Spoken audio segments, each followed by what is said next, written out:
we saw that from, or I saw that from the discussions, and I think everyone in the session would agree, critical minerals are now at the center of global economy, from energy transition to technology and infrastructure. But at the same time, the environmental and social pressures linked to resource extractions are increasing. And in the work that we do at Lumorus with our clients, we're seeing this, evidently, right? So the question is no longer whether we extract resources. The question is, how can we do it responsibly? A lot of emphasis this morning was placed on frameworks like the UNFC and the UN Resource Management System. We also heard strong signals from governments, including the minister from North Macedonia, about the need for serious institutional reform. And countries are now creating dedicated ministries, investing in energy systems, and trying to balance economic growth with environmental responsibility and, of course,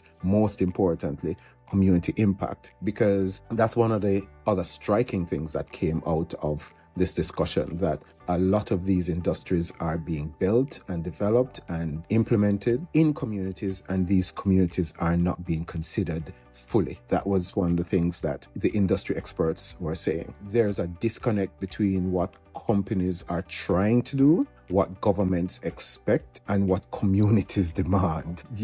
We see this all the time in the work that we do in our ESG social practice at Lumorus. At the same time, global supply chains are becoming more and more complex, with processing heavily concentrated in certain regions as far as these critical minerals are concerned.